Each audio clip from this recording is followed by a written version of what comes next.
আমি আজকে আপনাদেরকে একটা দাঁতের ব্যথার জন্য একটা টিপস দিচ্ছি। দাঁতের ব্যথা ভালো হওয়ার জন্য সেটার নাম, গাছের নাম হলো বেট গাছ।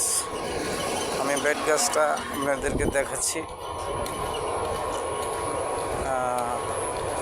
পরিচিত করে দিছি কীভাবে বেট গাছ দিয়া দাঁতের ওষুধ তৈরি করবেন। ভালো কাজ করব।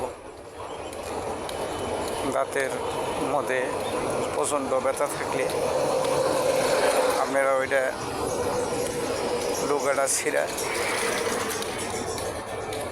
তারপরে হাতের মধ্যে একটু লবণ দিয়ে ডইলে দাঁতের মধ্যে লাগাবেন, সাথে সাথে ব্যথা দূর হয়ে যাবে।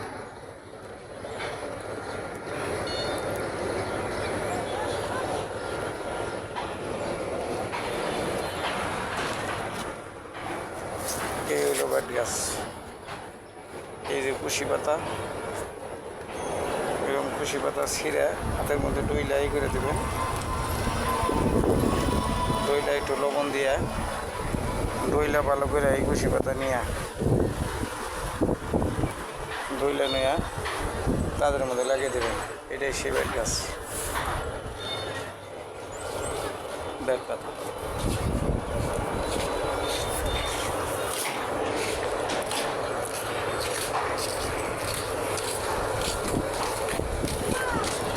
বেট গাছ এই যে আরও আছে বহুত বেট পাতা। এটা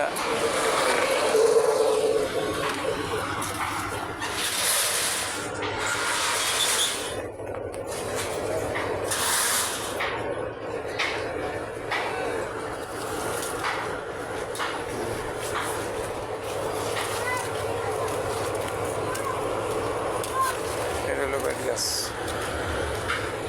কয়েকটা পাতা ছিঁড়ে নিয়ে তরকারির পাইলার মধ্যে পাতাটারে ভালো করে ধুইয়া তরকারির পাইলার মধ্যে সুন্দর করে ধুয়ে আধা কেজি পানি দিয়ে 4-5টা পাতা ছিঁড়ে বেড়ে দিয়ে জাল দিবেন। জাল দিলে এটা চার কালার হবে গরম করে। তাহলে মুখে যদ্দূর কুলাই গরম,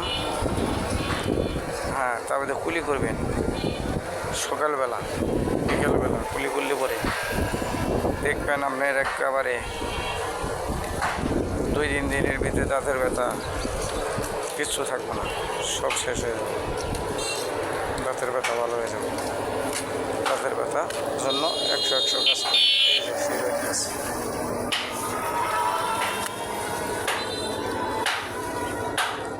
এটাই বেট গাছ।